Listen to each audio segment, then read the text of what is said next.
いっちゃ熱い。あ、まだ来ないな。散らしますね。いいですね。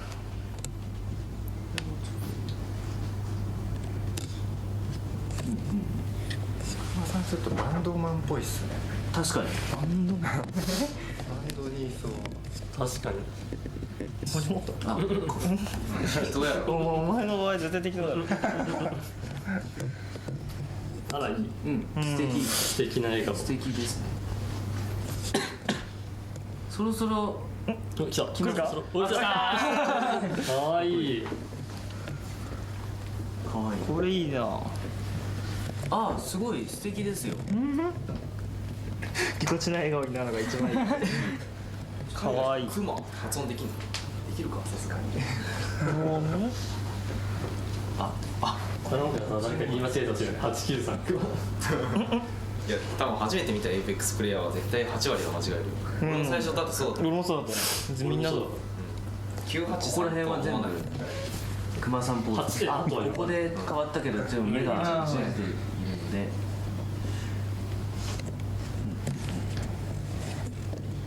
自分っぽい。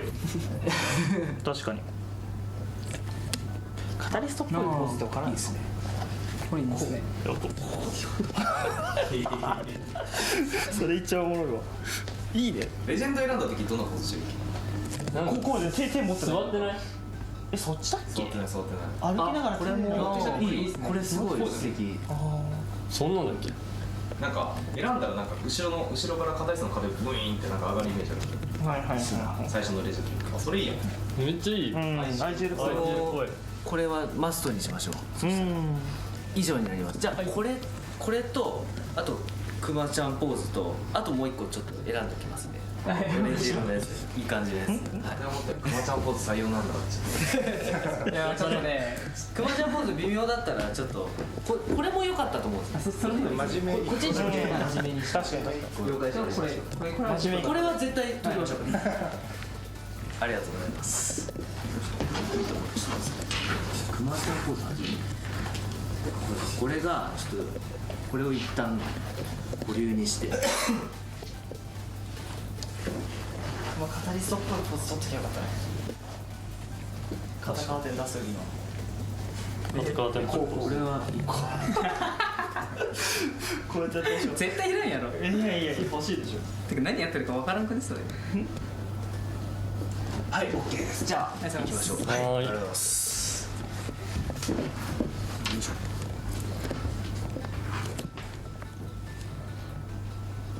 これがノーマルですね。ただ下のやつが出ているので、これもそうですね出ているので、こっちの方が多分いいと思います。はい。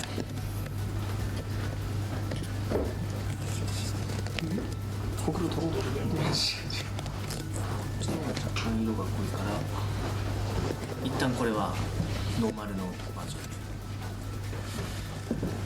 これがミーディアのポーズですね。目つき悪い？いや、そんなことないと思いますよ。いい笑顔じゃないですか。いい笑顔。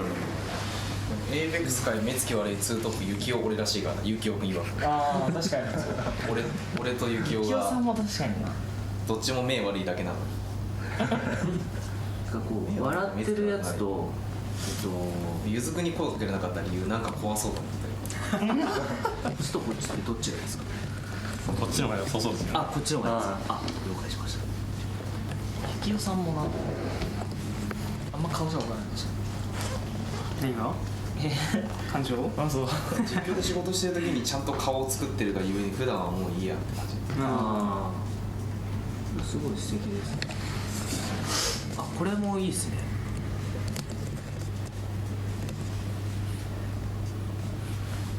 エース君はすごいだろうな今回。ビッグがワンチャン呼ぶかも。確かに。これかっこいい。確かに。こっちとこっちはどっちがそう？うわ、どっちもいいこれ。これどっちも残しときましょう。でもなんかバストで使った時に左のやつはなんかそこまで映んなさそうだよね。まあ確かに。右のこれ？まあポーズ的には左いいけどね。そう。操作的に映んなさそう。そうなんですよ。もうちょっと高かったらそっちの方がいいかもしれないけど、もうちょっと高いとこれが映んなくなっちゃうんですよ。また角度変えてそうですね。後でまたチャレンジしていく。これ撮ります。そうですね。後でまたはい撮れます。はい。エースっぽさは左の方がこれはちょっとこれマストだ。マストっすね。これもいいな。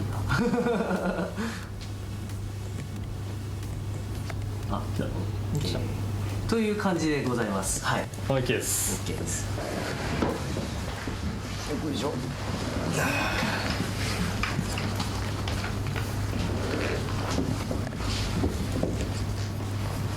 これが真面目版のやつ。はい。なんか目が綺麗に見える。綺麗ですね。目が綺麗に見える。光を感じる。普段光ないからね。これもすごいなんか貧困法制やなーって感じ。これでも目開けてないからね、だいぶ。お父さんみたい。これもいいと思います。笑顔。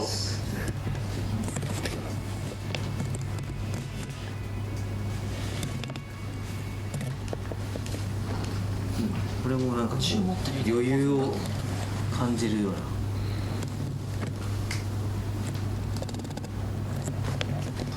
今回奇跡のこれよかったな。これよかったな。指じゃなくてここの方がよかった。確かに。そりゃそう。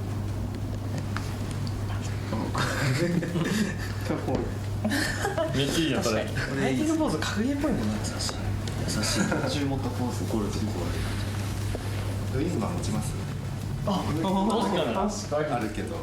リングはあるな。確かにリングもある。使っていい。家からディボーション持ってくればよかった。ディボーションあるんですよ。なんで？なんか当たったんだよね。なんか作ってくれる。もうちょっと作ってくれる。見たことあるわ。そう。エルスターとかもあるよね。これ10万分の1で。すごくない？すごい。ガチですごくない？いやもうこっちっす。こっちです。OK です。以上が以上になります。はい。ありがとうございます。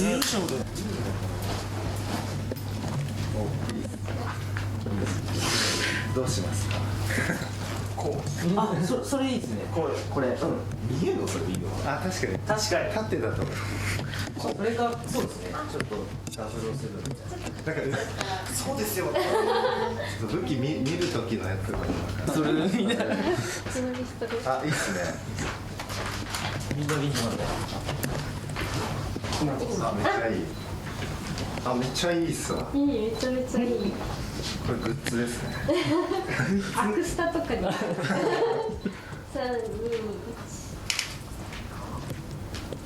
めっちゃいい。完璧じゃないですか。めっちゃいい。どう持つ？どうがいいんだろうね。今だと撮ってないカットだと。突き刺すタイプは襲ってないよね。そう。それはいい。それだけか。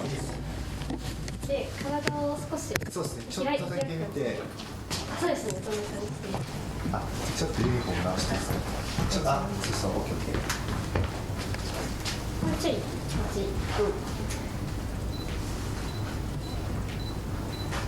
きます。3、2、ボルテックスとかなんですね。これはご飯ですか？お昼おやつ。一人だけ。ちょっとでかい。絶対でかいと思ったわ。結構でかいですよ。まあ言っても黒豚さんならね。絶対いける。いやでもマジで。うまそうだけどさ。これでかいね。うまそう。やばいわこれは。いやでかいと思ってた俺もちょっと欲があったら食ってる。それ好きですか？いただきます。めっちゃ手についちゃうわ。トイレティッシュみたいなのある？うまい。これどうやって食べようかな。かぶりつける用だから。ユニフォームに落としたら終わりだね。そうだよね。めっちゃ前のめりでやってますよ。ユニフォームあるのかどんだけチャレンジングなものか。お湯？チーズケーキ超うまいね。デビルだからね。何デビル？多分コインでしょって見るなんじゃ適当でしょ。ほんとそういうのあるよ種類で今そうなの？あるさすが詳しい。どこで落としてるの？中指ダークスリープファイブ入れない？してパンツを後ろからだから索敵のやり方も変わるよ。最初1枚例えば右手から右手にあとまあファイトの時はファイト IGL といって主にファイトは全部自分は IGL やってて自分が機能しないとほったらかしにするとみんな真面目にやらないんで頑張ってますもう友達っすね。まあ音がね友達感覚でもう接して確かについでにコーチングされてるみたいな。ついでなんだ。最初それこそちょうど1年前にそのアドバイスしてるみたいな。Hey, at the end of the day, the storyline that we were talking about, it would be crazy if it happened, ended up happening. Correct!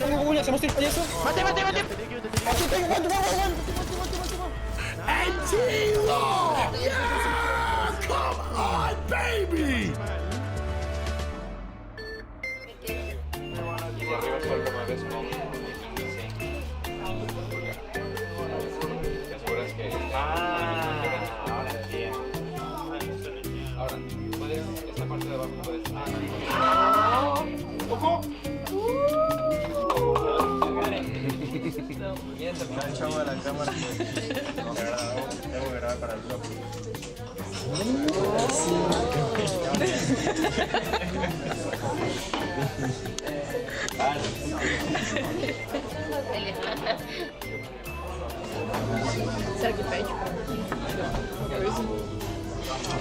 ¿Estás feliz?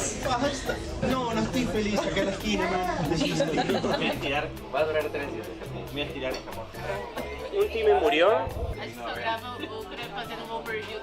Un time se fue al baño y bueno, mi team está callado desde que entró a la mesa, así que no sé cómo fue la experiencia, la verdad.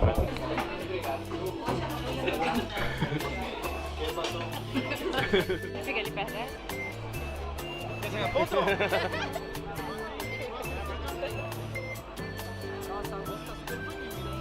Valeu, cara.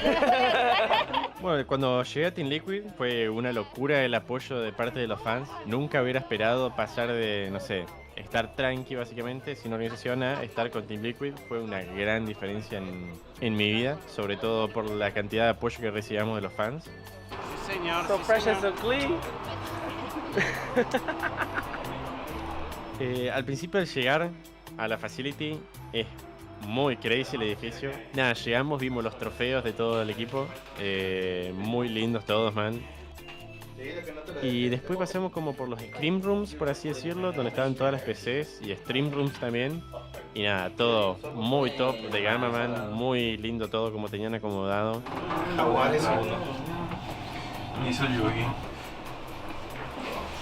Piso 6 15% batería.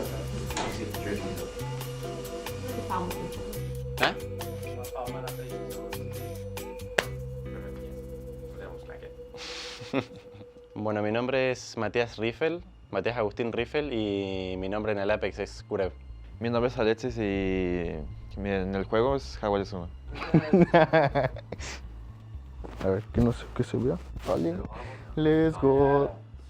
Mi nombre real es Luis y mi nombre artístico de juego de internet es Nisul. Había muy pocos nombres disponibles en el Minecraft. En el Minecraft Premium yo me compré mi primera cuenta, así que me tuve que inventar un nombre random y bueno, apareció Kurev de la nada. La historia comienza porque soy muy fan de dos colores, que viene siendo negro y azul. Porque antes jugaba yo en la consola de mi papá y él veía mucho una banda que se llamaba Jaguares. Como yo jugaba en su cuenta, pues jugaba más que él, pues le robé el nombre. Yo al Apex empecé alrededor de 3-4 semanas después del lanzamiento. Me acuerdo que estaba jugando con 30 FPS. Empecé a jugar en la Season 2, pero porque uno de los amigos me regaló un pase de batalla. Y empecé a jugar por dos motivos. Porque me regalaron un pase de batalla y porque Watson. Y en ese tiempo yo estudiaba ingeniería eléctrica y dije, nah, va a ser mi nuevo main. Y desde ahí empecé a jugar Apex. No jugaba con gente, en ese entonces hasta que llegué a PC. Llegué a PC, no sé, como la temporada 5 de Apex. Me pasé con unos amigos por el tema de Battle Royale, ya es que era muy famoso en ese entonces. De lo que sí me llama mucho la atención fue el tema de las habilidades implementadas en el juego. Y los personajes, cada personaje tenía su característica, ¿sabes? O sea, su propio juego. Así que empecé a trabajar y conseguí una PC humilde de como 40, 50 FPS, pero cada vez que prendía directo se me caía, se me crashaba la PC, pero pues sacrifiqué no hacer directo, no hacer nada para solamente jugar competitivo, jugar rankeds en PC, porque en ese tiempo yo jugaba en consola. Me acuerdo que mi primera competición habíamos jugado la LSQ. Yo en ese momento todavía no sabía que estábamos jugando por 2 spots para la Championship, así que fui y jugué así nomás, tipo sin presión. Quedamos octavos y dije, bueno, octavo para mi primera competición como IGL no está tan mal, ¿viste? Y dije, bueno, voy a meterle un poco más de tiempo y a ver cómo me va. Y bueno, hasta acá estamos ahora, ¿no? Hace mucho tiempo no me gustaba perder y hasta la fecha me sigue sin gustar perder. O sea, nunca tengo eso en mente cuando juego. Aunque me iba mal en el juego o aunque mi equipo no quisiera hacer algo, aunque me tiraran hate, yo siempre iba a seguir jugando bien. Aunque fuera a perder, o definitivamente fuera a perder, yo iba a hacer lo máximo posible para dar buen show, para jugar bien. Sigue un Kraber, ¿no? House grenade. ¿Roto? Roto la Catalyst.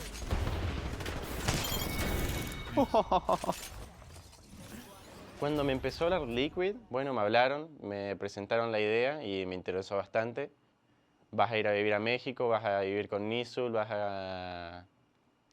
básicamente a representar a Liquid desde México y me interesó muchísimo esa idea. Aê, perfeito. Como se sente? Como $1.000.000 me siento. 1, 2, 3, ya.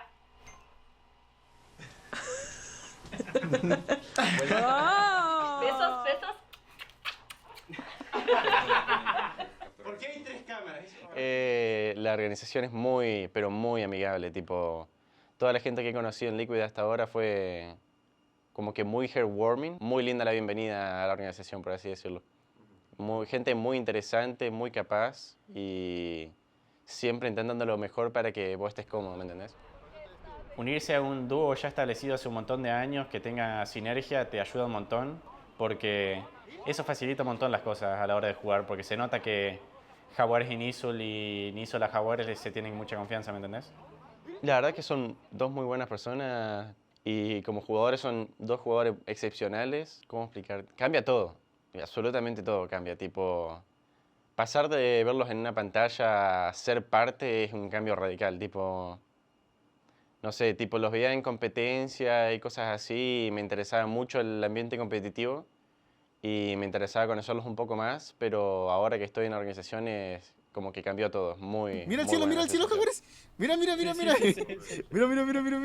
Oche.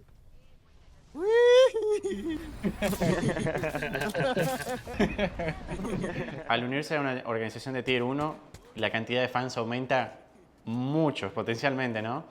Entonces, a la hora de fracasar en algún torneo, siempre te quedas pensando, ok, tenía gente dependiendo de mí, sea emocionalmente o lo que sea, e não di la talla, ¿me entendés?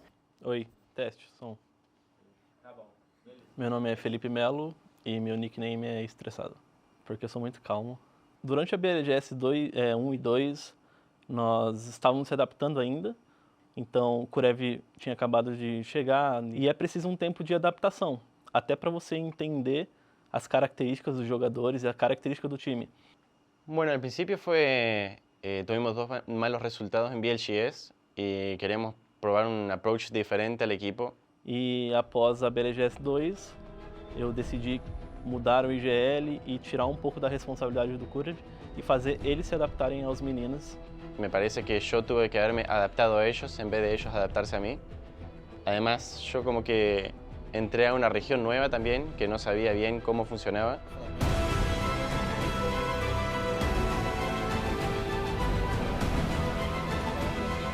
Hay que matar a esos güeyes, hay que matarlos, están. Piqueo.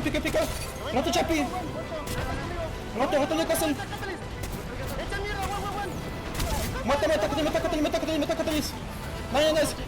Vamos arriba, vamos arriba. Roto. Hola, vergazos. A vergazos. A vergazos. Group number 4, we have Liquid in first. Oh my God. I didn't even realize what a fucking massacre lobby number 4 was looking like, dude. Liquid in first with 94 points. Holy shit. Let me tell you why this is massive for T-Law. They did not make finals the first 2 weeks. They need a win. T-Law is definitely the talk of the week, man. They made some crazy improvements. Oh my God. And T-Law! T-Law with another W, man. From week 1 and 2 and being 70th overall to a first place, we go to this last game and Liquid is in front by 20 points. They're looking for more and they want blood. T-Law, an unstoppable force today, has not stopped moving forward in every single fight. And they kill another squad here most likely. Bro, it doesn't matter, bro.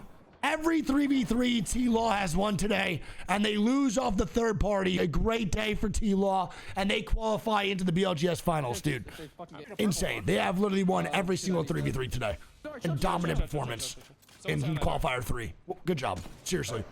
Pues recientemente, fíjate que me he sentido como que más capaz en el tema de poder ligerear o tomar decisiones. Antes no sentía como esa confianza en mí. Con estos dos... Tócale. ¿Le toco? Pues me gusta que son muy divertidos. Para mí, algo fundamental del equipo es el ambiente que tiene. Tipo, es un ambiente muy tranquilo. Es el primer equipo que no es tan tipo serio a la hora de jugar. Es el equipo menos serio que tuve y es el que mejor le va, ¿me entendés? En ese sentido, sí. Perdón. Perdón. Jaguares é muito calmo na maioria das vezes. E nisso, apesar de ser calmo também, é muito explosivo, isso é muito bom. E pega demais, dá muito dano. E hoje eles conseguem controlar um pouco o Kurev. E eu acredito que quando os três se juntam, cada um se complementa. Ou seja, o que falta em um, o outro complementa e hoje a equipe está muito bem.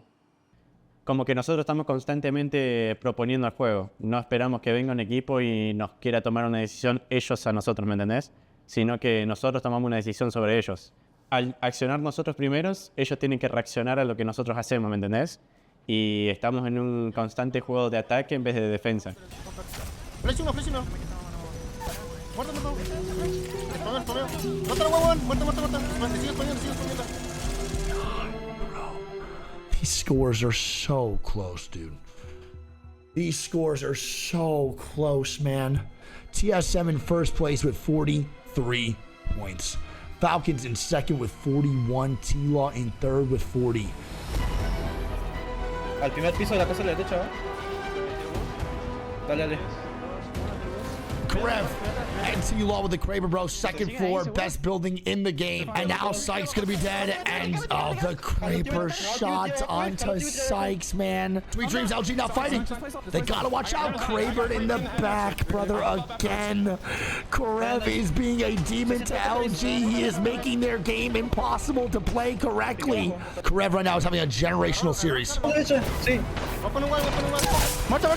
Nice. Último. Muerto. Nice, amigo. Bien. T-Law with a massive W. We see the teams at match point eligibility here going into game 6. And we are going to have Liquid Alienware. Oh my God!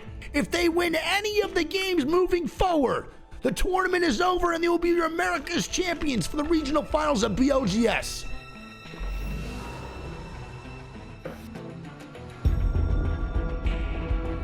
¿Tienes Catalyst, Cure? ¿Tienes Catalyst? No digas mamada. No te digas Vaya. Sí. Sin querer piqué Catalyst y como que... Krev actually picked Catalyst, you're right. He 100% picked the wrong legend. That is crazy. And that zone goes to front launch. Krev and T-Law are in a fantastic spot to win this game, baby. It goes right to where T-Law is sitting. Breaking the wall, breaking the wall.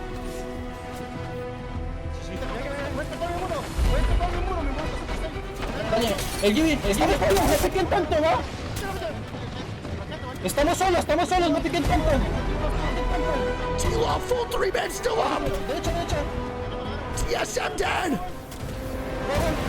T-Law wins. T-Law wins. Let's fucking go. Vamos, T-Law, baby. Come on. The storyline that we were talking about, it would be crazy if it happened, ended up happening. T-Law wins it with 85.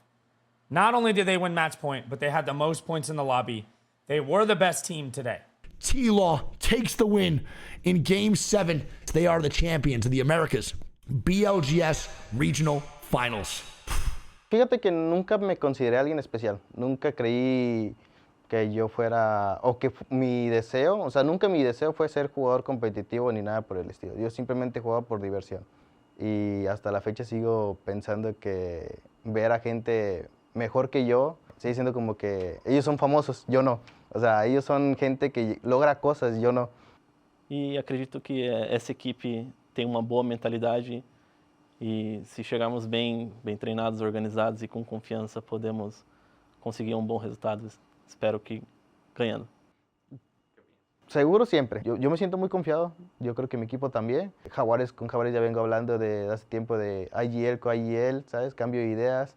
Con Kuret pega demasiado de lejos. Es alguien muy importante como para tomar picks. Cada kill cuenta totalmente. O sea, y siento que yo puedo como que, si es que algo llega a distorsionar o dar disturbio a qué vamos a hacer, yo los puedo como que calmar y volver a poner meta de cómo ganar. Pues la verdad es que siento que sí nos puede ir muy bien. Ya hace poco, pues en estas BLGS, con esos nuevos cambios, o sea, la dominamos completamente y la verdad es que yo creo que si seguimos así, podemos ganar la LAN. Yo creo que nos va a ir bien. Tenemos muchas posibilidades de ganar. Sí, no, Japón es una locación que es mi sueño, básicamente, es muy lindo. Y ir en una competencia a todo pago con amigos también es genial.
From snow to show outside in Sapporo. It hit a little heavy last night, enough to make a few ice sculptures outside of Daiwa House. But as it goes, the action never stops when it comes to the ALGS. So we were right in the thick of things and ready to continue. Down here in the building, on the floor, and in the stands, the fans are ready to go, even though they can't hear me. Usually they can.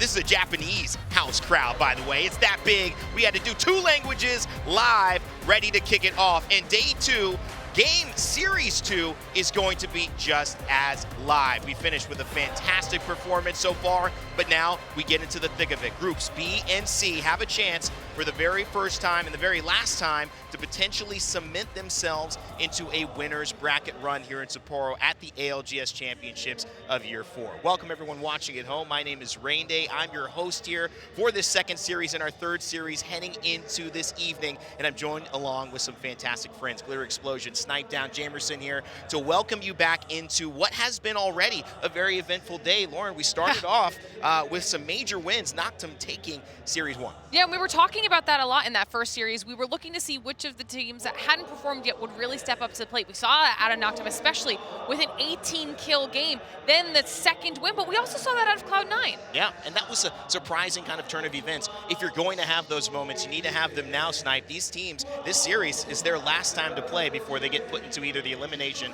or the winner's bracket. Yeah, I mean, this is the make it or break it series. We have some teams that, North America finally stepped it up in that last set of games, but there's a couple teams that are still right there that no one is really sure of how they're going to perform. LG is definitely one of those teams where I think, there's a lot of players on that team that have a lot of hype, but they need to really step it up going into this next series. Obviously trying to figure out little things that have big impact. Jamerson, they had a day to reset, obviously coming into it now. What conversations needed to have happened for success for the teams coming into B versus C?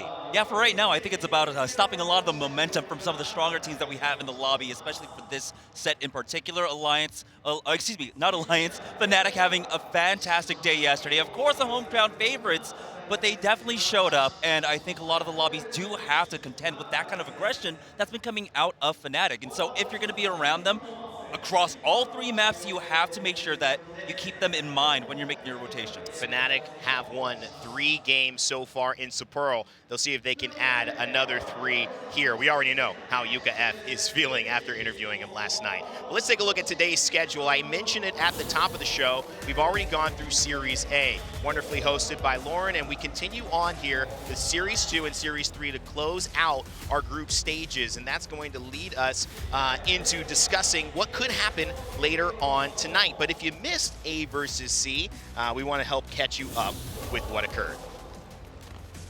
And as of course, Lauren, you were there, we kind of mentioned that this is a moment where North America stood up. TSM, Shopify, Rebellion, all teams that were in the mix alongside Falcons and Cloud9. Yeah, that was a really fun way to kick it off too, because we had TSM and Falcons up there in that first game match for the final moments. But you mentioned it, we saw Shopify come out on top. We ended up seeing Noctum get that insane match in Game 3. And we were questioning NA heading into that series because we'd seen the other regions do well. Yes. Well, we got what we were looking for out of them here. It seemed like EMEA stood out yesterday, Snipe, APAC North as well. It was hard to miss Fnatic, Meteor, their performances, GHS, Interforce having moments. But yes, this was North America's kind of morning. Will it be their afternoon, though?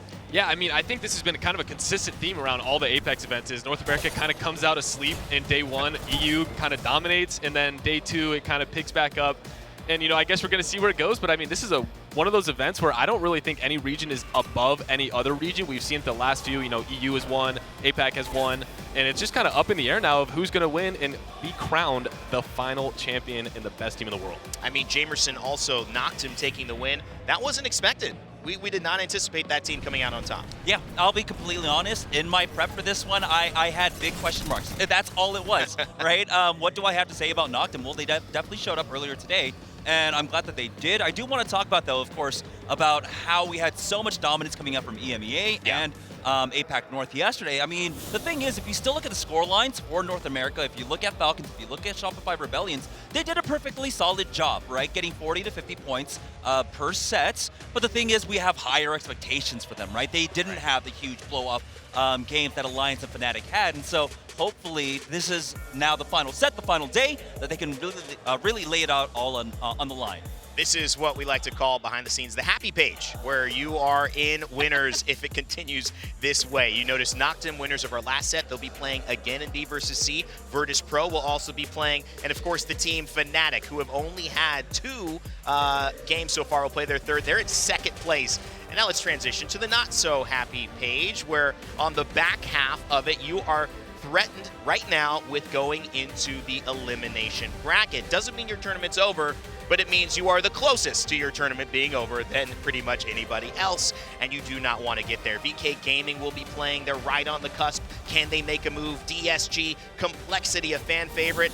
You saw them playing in the snow earlier on. Is that going to benefit them? Some teams you may say, a snowball fight before you play? No. But Snipe, for Complexity, it actually might work for them. Yeah, I mean, I think this Complexity team is the team that has the most fun out of any other team in the entire. I mean, Monsoon and oh my gosh, what am I talking? Kimchi are just like they're best friends. They're inseparable. You see them jumping into each other's arms, celebrating. Yeah. It's one of the most adorable things.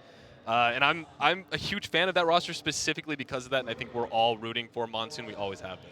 And I think, too, just quickly, part of it is that you do have energetics coming in, and I know we don't talk about this. We see the stats. We know that Yuka's got the most kills on a Kraber, but how is Yuka feeling? What is the environment in the team, Lauren? That means almost just as much. And if you mention Yuka, you have to look at the dynamic between this Group B, because you've got a juggernaut, somebody who is a top 2 out of the 40 teams competing here. Will they be taking all the points from this lobby? I know a lot of teams trying to catch up. Hope not. I mean, I know the green room definitely thinks, a couple people think they absolutely will be, but it was fun talking about this group the first time around, and now we get to see what they're going to do again, because we had highlighted Meteor at the very top of the very first day as a team coming through from that LCQ. What can they do? They did well. They did well for their hometown, and now this group's got a little bit harder. Fnatic, a team also very, I think, deserving of being in a championship, maybe hoisting a championship. You have to think this is the best one possible. But you cannot ignore in Group C, Gaming Gladiators and their consistent performance. They haven't won a group yet, unlike Noctum, but the fact that they are in this lobby means that they can win the group. They are a serious threat. LG, also a team that kind of Snipe you had mentioned. We don't need to go too far on it, but a few stats we saw. Sweet getting his first kill after 10 games of play so far. That's uncanny. Yeah, I mean, Sweet is one of the only players in ALGS history to have over 1,000 kills for tournaments, lands, and everything, and it might be the meta. I don't know what it is, but for him to get his first kill in the 10th game, not only that, but he was the only player in the tournament left without a kill. So something is not going right. They got 25th in the last LAN. But, there's some other teams that, we can focus on. Yeah, we'll see if that comes out to be the story of course, LG, or if it's going to be a different day for them right now. You, however, have picked a team that you have your eye on, and it's DSG. Yeah, I picked DSG because this is a team that has consistently, early on, they were considered, Strafing Flame was one of the best IGLs in the game. Everyone was putting him in the same category, possibly as Z-o-o of who's the best of that region, even though Z-o-o moved. They were really up against each other. And some of the stats I have for them is, they got 5th at Season 1, they got 8th at EWC, and then they got 28th at Season 2. So their placings have gone down. Yeah. But the strange thing about this event is their best map is E-District, averaging 7.5 points, and they're getting to the top 5 50% of the games.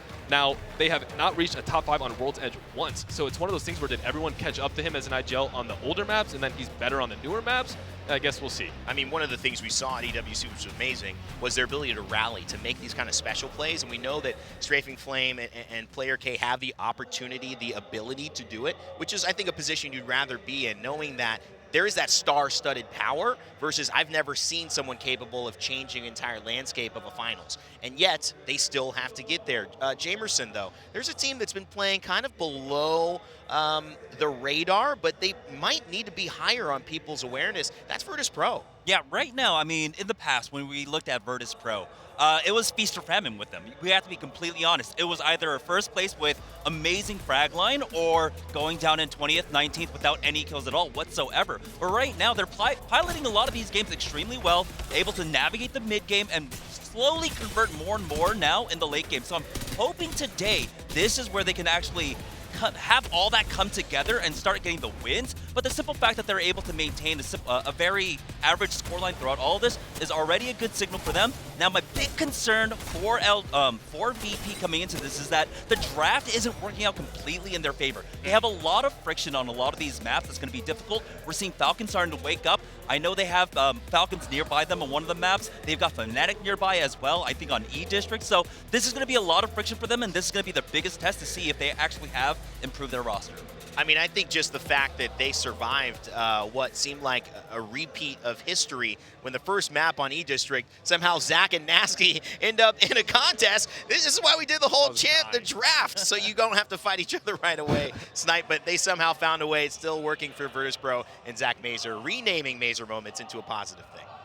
I was belly laughing in the back. I was like, dude, I'm laughing. I was like, did Nasky perfectly pick the POI right next to Zach to try and run him down in the first set of matches? I was like, this is history. Nasky wasn't even at the last LAN, gets back, and he does the same thing. I was like, this is hysterical. I mean, Virtus Pro, they've got a lot of history. Those players have been there for a while. We'll see how they do.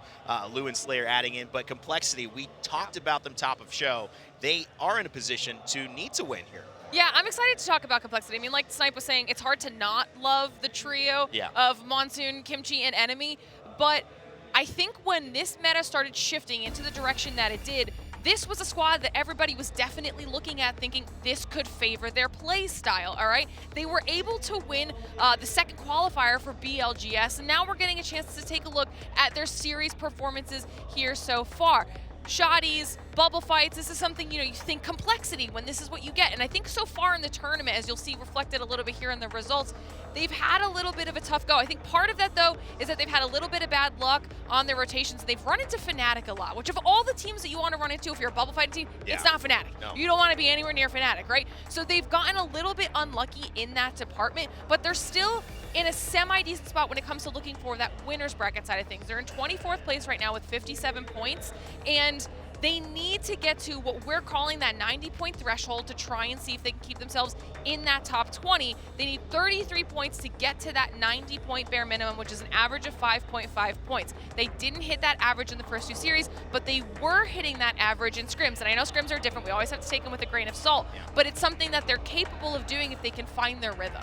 If they can get 6 points a game, that's what is typically in Apex known as kind of staying with the pace of whether you're qualifying. Obviously, the other element that is, I think interesting that you brought up is running into Fnatic and those bubble fights. It's becoming very clear that you're not separating yourself usually by these off picks. We saw VP with Caustic. You're separating yourself by how well you're bubble fighting in this Gibraltar Newcastle meta. Jamerson, we got asked in the van, we had someone who was wondering, why is Fnatic so good at these bubble fights? Why are teams running against them and not coming out alive? I mean, what are some of those intricacies people should be paying attention to?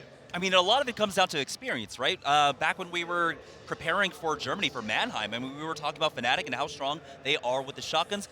Luckily for them, the Mozambique came around with the Akimbo, and everyone felt great at it. But the problem for Fnatic was that it was a much easier gun to execute with, right? Everyone was spamming it, but now you do have to worry a little bit more about the overpeaks, about getting repeaked on the bubble fights by some off timings that the Japanese really have been able to catch people off on. I think they are taking some very courageous pushes a lot of the times, I would say, and with excellent tempo. I think that's the biggest benefit coming out for Fnatic, is that they fight at such a pace that if you don't react to their initial bubble or to their initial push, you're basically going to die. But if you do at least spot them out on their approach, you should be roughly safe.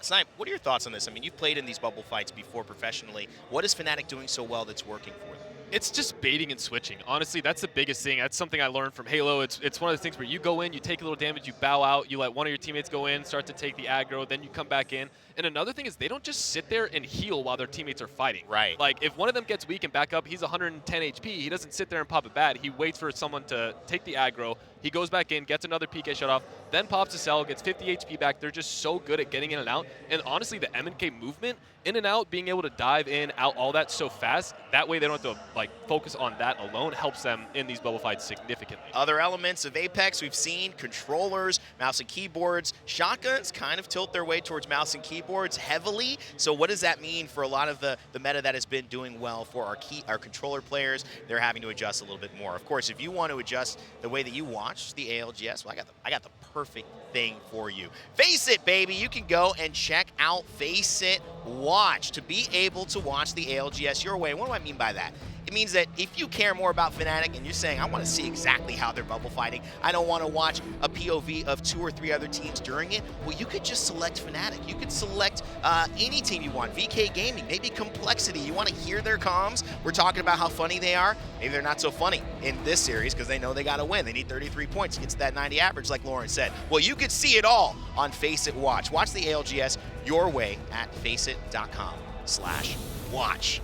Also, another interesting element of today is that when you are watching, you're earning. That's right. Every single day, we have a unique Twitch drop that you can earn by spending just 30 minutes to claim it. Now, obviously, as we get closer and closer to Sunday, there will be different ones for skins, for sprays, and even for gun charms. And to me, I always think the Championship Sunday one is the most special. It means you were there watching the biggest moment in ALGS history, certainly the most attended moment in ALGS history as well. And speaking of attendance, we have two gentlemen who are ready to go for this first cast. We've been talking a lot about Fnatic, guys. Obviously, Mark and Dan, you've seen them bubble fight. What makes them so good in your eyes? Why has Fnatic really been the team to watch starting out here in championships? I mean, it's a great question, right? And you only got to watch their POVs to really kind of get that feel of why they are so good. And I think Snipe did a great job of explaining the basics of it, the baiting and switching. It's taking a little bit of damage, but not being the first to get knocked. And one thing for me that always highlighted by Fnatic in and around those bubble fights is the little bit of movement that you're seeing as well. The M&K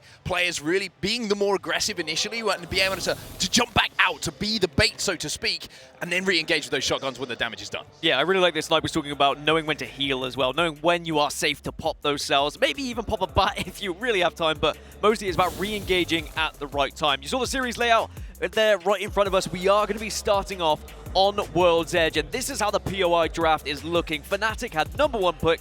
They took Skyhook West, so they are definitely going to be a team to watch, but they are also a team who has already accumulated enough points. They will be safe. They will be in the winner's bracket, so now it's just about getting as much points as possible to stay #1 so that the next POI draft is yours. Yep, quite right indeed. And when we look at the two groups that we've got in this lobby, B and C, it's the last time they're going to play against each other. And now the conversation in the tournament here at the ALGS Championship has kind of turned a little bit. Before it was like, how are people playing? Where are they accumulating some points? But now we're starting to look at qualification for either the winner's side of the bracket or that elimination side of the bracket. The 90-point mark is something we always talk about. That is the benchmark. If you hit that across all of your group games, then you will go into that winner's side. And I think it's going to be even lower than that. I think Noctum hitting 85, they should be safe as well going into that winner's bracket. So that's the number I'm going to be working with for this series. Now we've got several teams that have been performing well that should already be safe. Fnatic, Falcons, Virtus.pro, Noctum, but then we've got those bubble teams, the teams that need some points to try and get there. The likes of GG, Green Stego, VK Gaming, Reignite, Disguise, Complexity. They're all still searching for those extra points here. And then we have the Danger Zone. You've got the teams that are really struggling right now. X and Y, Zero Tenacity, Burger. They need big games here if they're going to find themselves in. You throw some respect on Team Burger's name, by the way. Sorry, Team Burger. You can't just say Burger. Disrespectful, I guess. Hamburger. You're going to have all of Apex out coming for you. All the Aussies will be on your back. But Fnatic, what a performance has been so far for them in Sapporo. A lot of talk about it. You know, 3 wins already been notched up, and that's another thing to keep your eye on as well when we move our way, not into just the, of course, winner and elimination bracket, but when we get to match point finals, we're going to be looking at those statistics. What teams have managed to win games of Apex Legends, because you can't win the tournament without being able to win one of those games. Now, here on World's Edge, our first zone is going to be central, slightly to the north here, probably pulling towards Fragment, maybe even the train station. That height of epicenter is going to be vital to hold down if you want some success. Interestingly as well, Fnatic's actually worst map has been World's Edge so far, so maybe that's good news for other teams to try and pick up some points here.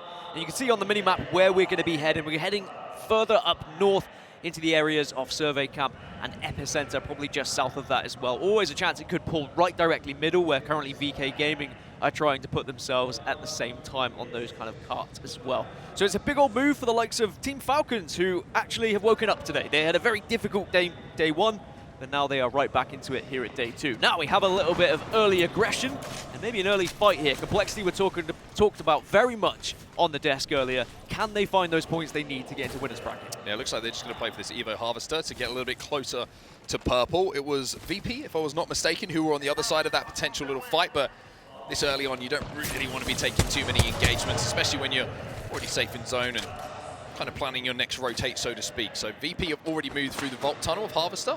Speaking of which, another vault that's being hit right now is going to be elsewhere. This is Falcons who are inside of the vault. And Falcons, this is their best performing map so far, averaging 10.25 points per game on World's Edge. If they are going to secure points anywhere, it should be here.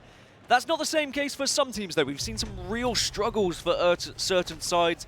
Virtus.pro, they've been consistently getting around 6 points. We saw them transitioning earlier as well. It's not been an amazing map for them, but it has been a consistent one. I was just about to say, great job from the observers. Falcons are kind of working towards that Evo. They're obviously going to gain some extra Evo as well from the vault that they opened, but I was a bit worried there that Aurora was still lurking over at Stacks. They had not rotated as yet, and you know, Falcons have come all the way from launch site, so they're really taking their time and what's going on a wide berth around this zone to make sure that when they enter, they're going to be as close to Reds as they can. But Aurora just being there, lurking in the shadows, they have to be so aware of their position. Yeah, it is an interesting rotation for a few of these teams who have kind of had to deal with some of their off choices, their off picks when it comes to this POI draft because they prioritize Storm Point and almost game Gladiators and will get the first knock. And sadly for Dexter, gets caught off guard. Certainly does indeed, and GG just line him up, knock him down. It's as simple as that. Even with the mobile shield going down, it was not enough to deny 3 different weapons being traced onto his body. So a little bit of a thought, going to have to come into resetting here for GS. Elsewhere, you can see that Monsoon has also gone down for complexity. So a little bit of action starting to pick up here, even though it's just 1 or 2 knocks. Certainly are starting to see the guns fire here on World's Edge. Yeah, for Gaming Gladiators, they're a squad who have been able to find a good amount of points so far. They are at the top of the bubble that I was speaking of earlier. 71 points coming into it, 72 now with a kill point. They only really need, your average of really 3 or 4 points per map here, and they should be okay. They should be able to find themselves in that winner's bracket. But we have seen teams in this position before really struggle when you're that close. Yeah, it's a weird dynamic sometimes, isn't it? When you start to think, oh, we only need this many points, instead of your approach if you needed 10 points per game, for example, where you're really focused and locked in onto what you have to achieve and know that there's no real wiggle room for making any mistakes. ALGS and Hungary, they're a team who do need points though, Dan. They definitely do. 49 points coming into it. They are quite a bit away from that magic number that we were speaking of. They would need at least 1 win with a good amount of kills and maybe even 2 big games if they're going to find themselves in that winner's bracket. So we really need to see something special, and it has to be, for me, in these early games. You can't rely on those late games where you're trying to force it. Actually, just take a risk in these early games. Don't play too safe. And we know that this team can fight. We know they can be aggressive, but I just think they've not been able to find their rhythm so far this tournament.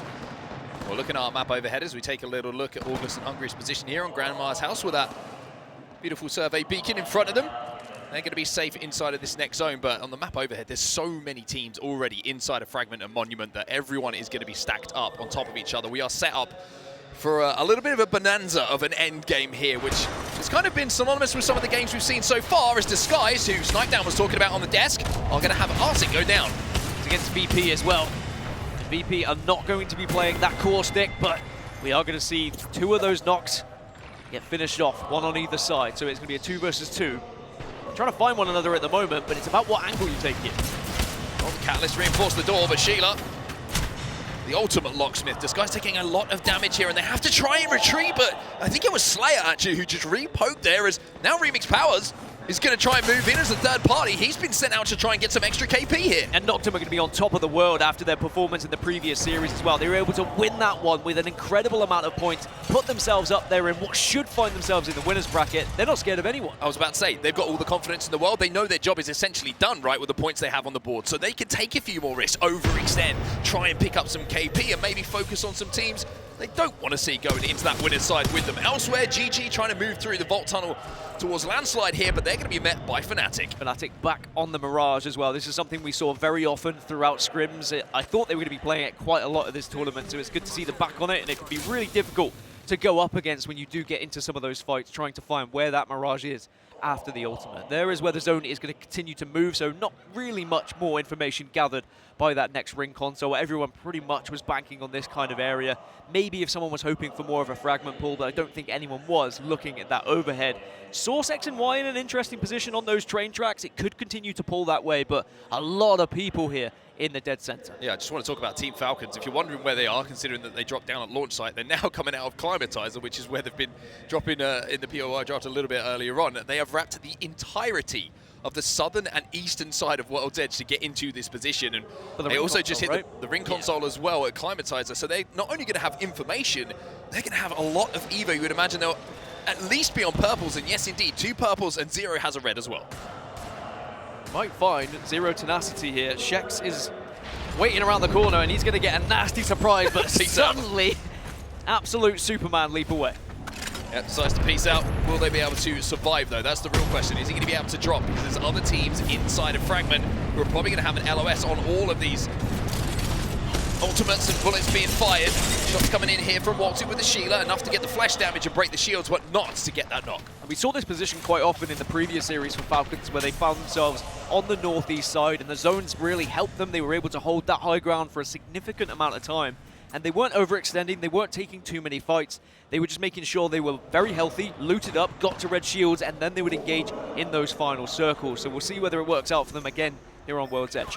Fnatic have moved from Landslide through the the train tunnel towards their next location, which is of course going to be the monument side where the zone is starting to pull. Just a quick note as well, you probably caught it at the top of your screen, but VP did manage to get the respawn onto Lou, so they're back up to a 3, and they're essentially center zone at the moment as well. So VP doing a really good job there. As GG, they're going to take the route of least resistance, and that is through the skies, and as long as these bullets don't connect, they should be able to land pretty safe here.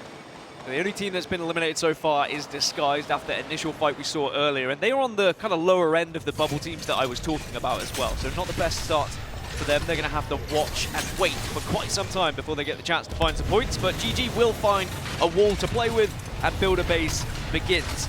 It's like Build a Bear, but you don't really get anything fluffy at the end of it. Aurora having to fight their way in. They'll be more than comfortable for doing that. They're going to get knock here as well. Orirain is going to move in with that Nemesis to get the first one of this fight on Kuroton. Mobile Shield going to go down as well, just to make sure that nobody's going to be caught off guard, maybe right in at an angle where, as they try and chase after a few more kills here on the edge of zone. And Aurora are one team who don't mind stepping into zone, even knowing that the player is trying to escape. Oh, and this is not going to work, quite simply. The Falcon fails. The Jets did not quite engage in time. Yeah, sadly, ever since those changes to Valkyrie, you are very vulnerable if a team catches you out. And Aurora, that's exactly what they were looking for. Some easy KP, extra loot, and now they can start to rotate in from that southeast side. By the way, Falcons are still heavy on the east as well, but now we focus a little bit more towards Monument. And all these teams that have really positioned themselves nice and early. Noctum, one of the ones who aggressively forced their way into this position, now in a fantastic spot to pick up some KP, potentially. Well, Lou has got himself the big red, the Kraber in his hands. Just waiting for the opportunity. It's 140, but it's not enough to get that knock. He was daring them, encouraging them just to peek out that pixel more further. As the zone does continue to pull up to those train tracks that I was speaking about, where Source, X, and Y are still locking down that position. Now, I imagine it's not going to fully pull up. It probably will finish in the open area just above Guild and below X and Y.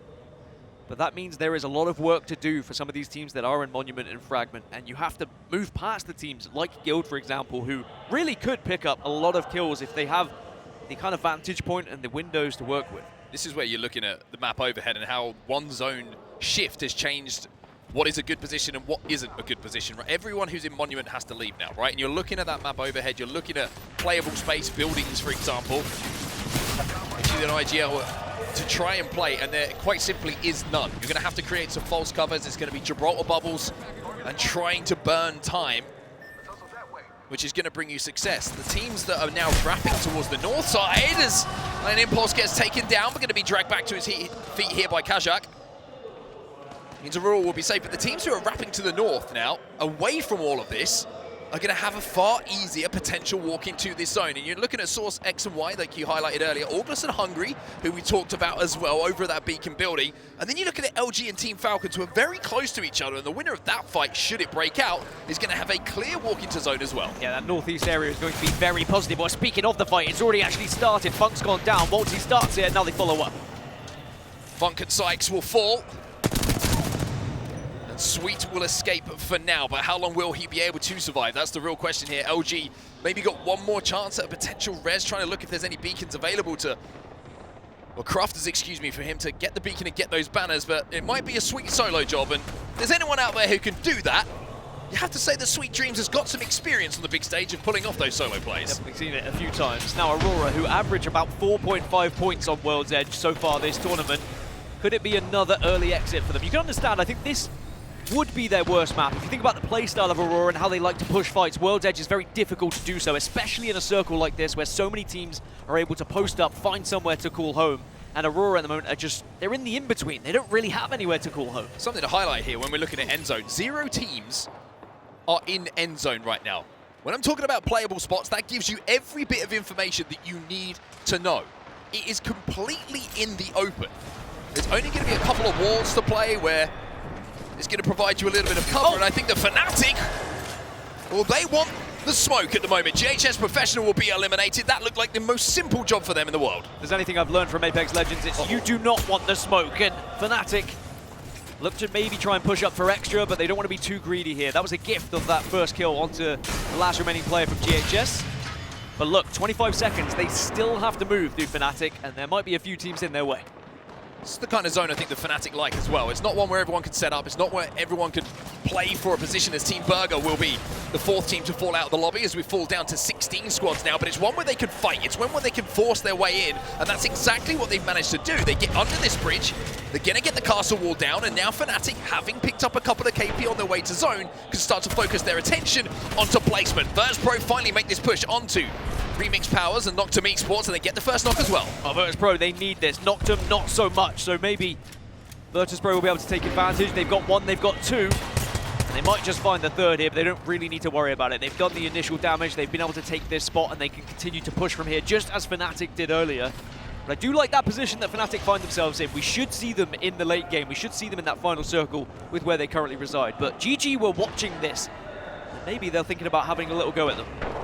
Well, LG fans, just an update for you. Sweet still alive on that northern side of zone. Elsewhere, Aurora now forced to fight, as many teams will be doing in the next few moments here. Falcons are involved in a fight, and it's actually going to be Walty who picks up 2 onto Reignite. Aurora just waiting, biding their time as the nades will go in. The bubble goes down, but now the zone is forcing them to move forward.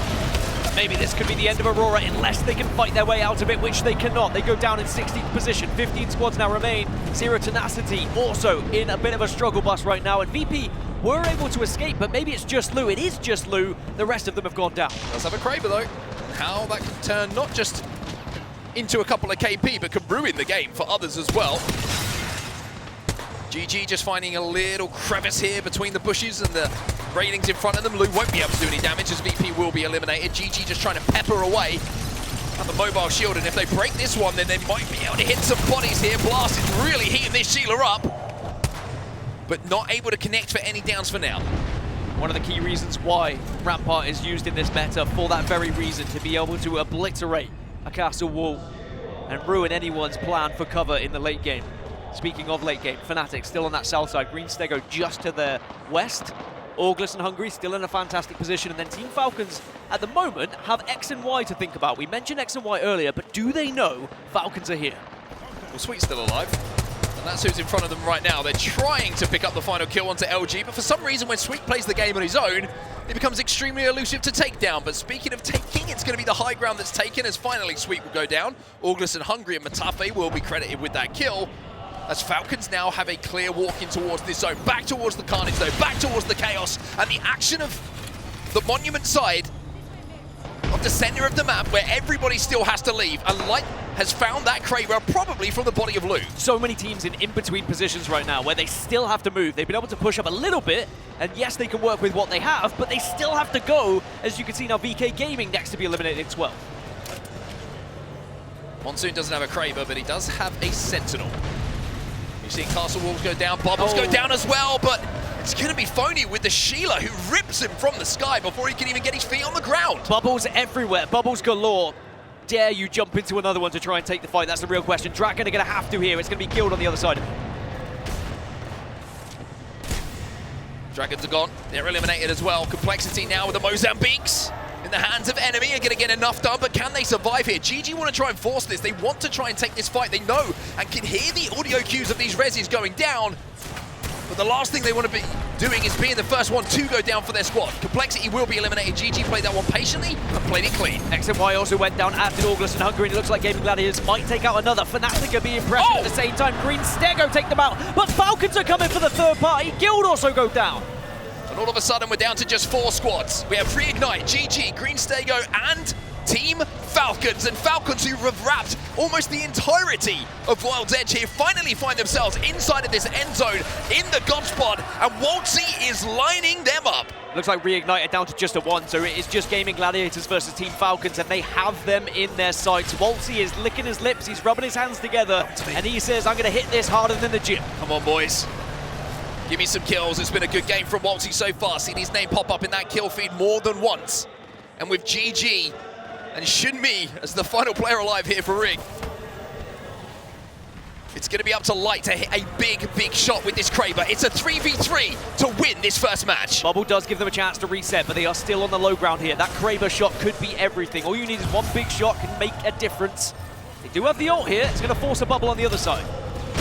Castle Wall goes down. Is that going to be a distraction? Are they playing for KP? That's the question. Waltzy has to be careful. But it's going to be Imperial Hao who gets that first knock. But now it's all up to Hao. The CEO has to clutch and he can't. GG from the low ground. Take down Falcons and we'll win your game number 1. What a play from the Gaming Gladiators. The Newcastle Slam, the leap out of nowhere to take the space, to take the position and just catch Falcons slightly off guard when they were a little bit split. You could see Waltzy was desperate to try and get back to the other two, but the bombardment was also perfectly placed so that he was just slowed at the same time. And Gaming Gladiators, the team who I mentioned was right at the top of that bubble, was close to trying to secure their place in the winner's bracket. They probably have done it right here, right there, with that victory. GG looking good again on land, right? It seems like these three gentlemen just know how to get the job done, and that's going to be a fascinating game, I think, an end game 3v3 for the Des to break down a little bit later on, because there's so many elements to talk about. They had to split the attention, they had to split the resources to even get their way towards that high ground and bridge to make that a fight. They did it brilliantly, and like you say, the castle wall away just takes the attention away for a second. The Gibby ult as well slows Waltzy on his retreat, and that slowing, that damage allows everybody to get involved. And then, I always say this, it's one thing to have the idea in your mind, it's another to execute, and the final piece of the puzzle is always you have to hit new shots. I do think it was that moment where Falcons had to temporarily adjust their sightlines to the remaining player of Reignite, and that just gave GG that one moment to think about how they wanted to approach that final circle, get the bubble down, and then they had all the tools in that final fight to make it work. That does now put Gaming Gladiators on 96 points overall. They'll be in the winner's bracket. That's exactly what they needed. They just needed the one game. For Team Falcons, also we know they only needed a couple of points, if not had done it already. So two teams who we'll be seeing in the winner's bracket today are right there on your screen. You can look at the stats as well, 9 kills on the side of Falcons. On the other side, GG, 13 kills, 14 assists as well. Everybody shooting damage pretty close, but the knockdowns also on the side of GG. But that end game was, again, if you're a big fan of Apex Legends, you love the technical aspects of it, I think that endgame is certainly one that the desk is going to enjoy breaking down a little bit later on. But the two powerhouse teams that have been in this lobby, right, they're the ones who step up first in this game number 1, and World's Edge is one, of course, where they're so comfortable. Yeah, and I think you've got to look at the whole map for Falcons as well, how they were able to start from launch site, move all the way around to the eastern side, to the northern side, back down to the east, and then they found themselves on the western side. I feel like they touched every part of World's Edge they possibly could. But I do think as they look back, as they assess that game, they will say, we probably should have won that. And if, you know, it's group stages, they don't care as much, but you look at, you know, suddenly a Saturday or Sunday performance and they're not finding those victories, then they'll start to kick themselves. Yeah, especially a Sunday performance, right? If that kind of opportunity arises on a Sunday, you can't let that one slip through your fingers. Anyway, it's going to be GG who take the game, the first one of the series here in B versus C. We'll be back with game number 2 in just a few moments.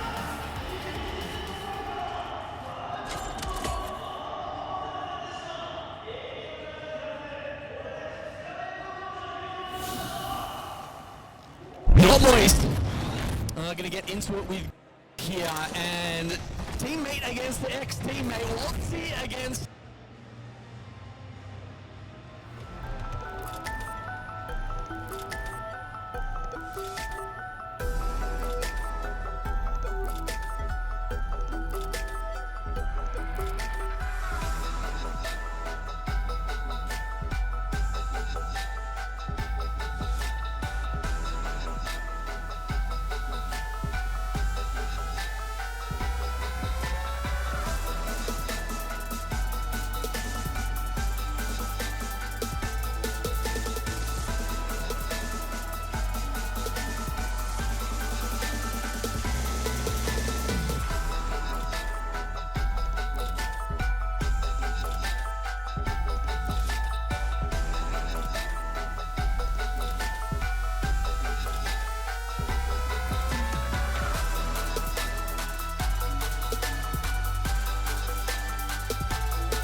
Battle Beaver, the official controller of the Apex Legends Global Series.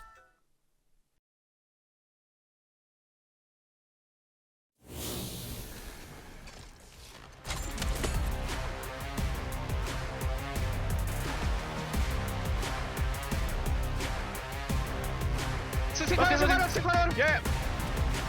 I think we need to. Can you stand there? Look at the height. Son. Wait. Give you the for you. You need to go Krishna for us.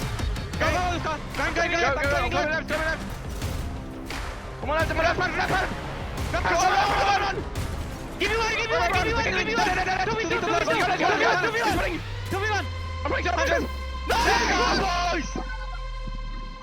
Welcome back, everybody, to day 2 of the ALGS Championship here in Sapporo, Japan. And if you're wondering what you're watching right now, production has informed me that this is a banana boat, which is going through the powdered snow of the mountains around. It is quite the occasion at the moment, isn't it? We woke up this morning, kind of looked outside, and the snow is different. It's like this powdery snow. Like I saw the most perfect snowflake the other day. I told you about it, didn't I? You did indeed. I've never, like, in the UK, if it snows, it's slush, it's carnage, it's ice. I've never horrible. seen Here it's such a perfect snowflake.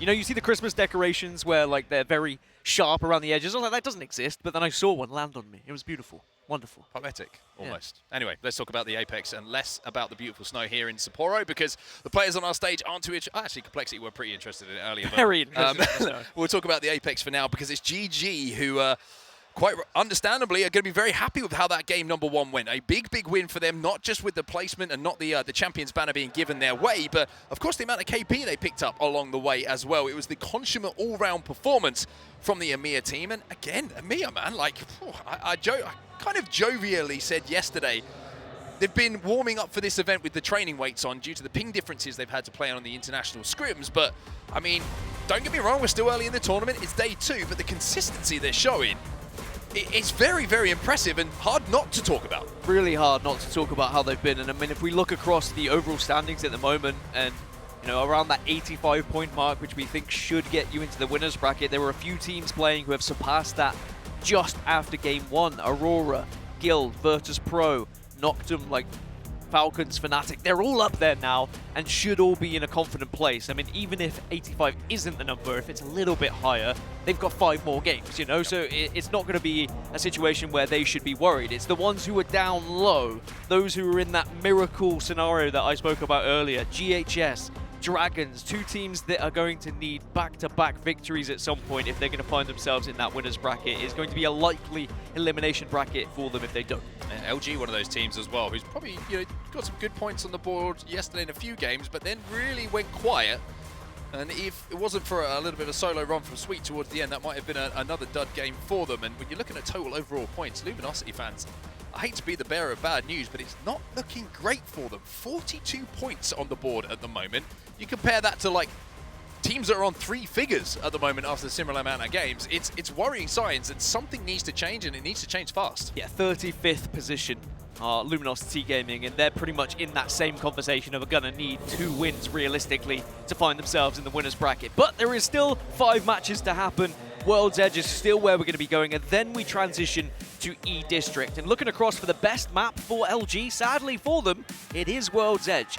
4.75 points on average per game. It goes down to 2.75 per points on both E-District and Storm Point. So for LG, I mean, you'd say it needs to happen here, otherwise I'm really going to be worried about them for the next 4. Well, they do have a good POI over at Climatizer, right in the north side of the map. Taking a look at our POI draft, we just want to keep you up to date. We mentioned Fnatic, SkyWest, Falcons down on the other side, Aurora right next to them. GG actually dropping over at Thermal to win that previous game as well, which makes it all the more impressive. Even more impressive. And, you know, it's been a struggle for some of these teams who, even the fact they have good POIs, the zone isn't always going to play your way, right? A good POI statistically is because people will be able to transition quickly, they'll be able to get loot fast, the pathing is going to be great for you as well, but sometimes if you're on the complete other side of the map, you still have to work out a way of beating teams. You need to make sure you actually take those fights when they are presented to you, but you also avoid fights when they're being presented to you as well. Well, we're loading into game number 2 then, as game number 1 is in the books. The last game on World's Edge here between these two. before we change up the maps and we switch over to a little bit of E District. And I think the story that we have to follow here is Luminosity Gaming, right? I mean, we kind of talked a little bit about it. It's been a lackluster performance so far. There's no other way to really talk about it. Sometimes you got to call a spade, and now they need to perform. That stat that you've just presented to me kind of caught me off guard a little bit, to be honest. I mean, 4.2 doesn't sound great, but then when you half it, when you get to Storm Point and E District, this is a big moment for them. A very big moment indeed, and you start to worry about some of these teams as well. But, you know, sometimes you need that kick up the backside. Sometimes you do need to find yourself in that elimination bracket just to say, all right, well, we've struggled in group stages, but now we've got into the bracket stage. Perhaps this is where we need to take a real look at ourselves, go back, assess what has gone wrong. Why haven't we been able to pick up those points? Why are we only averaging 2.75 on Storm Point, for example? Was it a bad POI draft? And if it was a bad POI draft, you get the chance to draft again in elimination bracket. And another thing to take into account, once we get to elimination bracket, once we get to winners bracket, it becomes an 8-match series as well. You have more time to get points, and you can draft for the maps that we're going to see more as well. Well, one thing to highlight here is we see the console information presented on our map overhead as well, is that GG are rewarded by winning the previous game by getting a thermal zone. It's funny how that happens, isn't it? It's always a good thing. Well, Gaming Gladiators are going to be rubbing their hands together, I'm sure. ALGS and Hungary, they're very close indeed at staging. They need it. ALGS and Hungary would love to pick up some good points here, as would Complexity down towards Tree. And you can already see Complexity moving pretty quickly towards the southern side of Thermal here. I mean, one thing just to highlight, just final time we'll talk about LG for the time being, is they're going to have to earn some points here, right? You're looking at a Climatizer drop for them on the POI draft, and we're going all the way to the complete opposite side. Literally could not be further for them to go. So LG is going to have to fight. Speaking of fighting, it's going to be z-o-o who finds z-o-o-m. So z-o-o-m was just slightly separated from the rest of the squad, but Virtus Pro, the remaining two, are just hurtling themselves towards Harvester at the moment, and they'll be able to get him back up. And they should be more than healthy back as a 4-3 as well. But Falcons will say, well, we'll take the extra KP. Because again, I'll remind you that, yes, teams may have qualified for the winners bracket at this point, but they will be competing for that position in the POI draft, which will be very important. You want to make sure you are heading into the grand finals from the winners bracket. So then again, you have another situation where you are first in that POI draft. Well, Gildy managed to pick up 8 points in that first game. Currently set up in one of these... one of the two of the double buildings, which kind of overlook a lot of the action that takes place at Thermal, and this is a place where you certainly do want to be holding. We see a lot of end games putting either down towards the donut building or right to where they find themselves right now, where you can play for quite some time. Falcons now having to deal with Noctum Esports, who are trying to rotate through Lava Siphon as well, and even though they don't get the knock, a little bit of damage, which is going to force them away. VP, by the way, we did mention, it was z-o-o-m who was taken down earlier on, but like you said quite rightly, now they've been able to get that banner crafted, they've been able to get him back in the game, and VP will continue as a 3. So a lot of early movers down towards Thermal, as you would expect. But the late arrivals, Meteor just got hit by a Meteor at this point. LG and Meteor. This is a big moment for both teams, for different reasons. Although Meteor in a pretty similar position when it comes to the points to LG. Neither team really going to be full of confidence taking this fight, and Sykes and Sweet have already had their shields broken, and it's going to be Sykes who goes down first. So Meteor now are going to move in. It's a 2v3 for LG. Rival Ace flies past and will be able to do some big damage and should be able to finish this one off. LG eliminated. We said they needed points. We said World's Edge might be the place to do it. It's not going to be. Has to be E-District, has to be Storm Point. Otherwise, they might find themselves in that elimination bracket. But a great chance for Meteor to try and find points on themselves, as OAH have just lost one. Henchman's gone down, but maybe they can get him back up. No, they will not. Just looks really disjointed for LG at the moment, but maybe there's some hope on the horizon as we do change maps. Team Burger, though, they're going to be playing underneath one of these balconies in Thermal Station, right down on the southern side of it. A lot of teams already starting to take up real estate inside of Thermal Station as well. You've got Disguised here, you've got Reignite, you've got GG, of course, who dropped over here. ALGS and Hungary are playing up on that high ground. Team Falcons who are wrapping now from that south side. Now we're going to see a little bit of poke between the two teams who are essentially kind of co-occupying, I think is the best word to use it, these buildings. It's going to be ALGS and Hungary. I don't know if they were the aggressors or they were the ones that were aggressed on, but it's Guild in that other building who poke out and managed to take 2 players down. Well, they were hungry.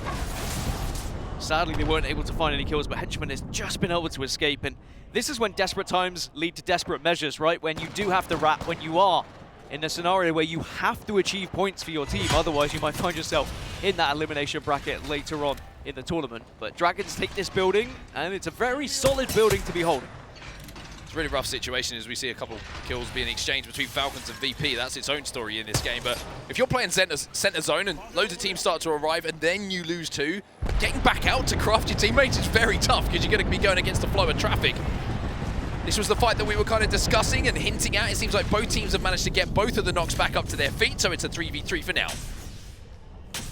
Virtus Pro just more than happy to stay in this building. They don't really need to push out at the moment. Falcons were kind of hovering for a short while, but I think Falcons are now going to look to try and go out of this circle and look for a ring console potentially, but they might run into Noctum, who are already down at Tree, because there is that ring console at Tree that I think teams are trying to hit right now. Yeah, I think VP actually hit that, which is why we just saw on the map overhead that they're playing for this position. I think it's actually going to pull down to the southern side of Thermal Station, if I'm not mistaken from what I managed to just catch out the corner of my eye. We'll have to keep an eye on that and keep you updated as we do.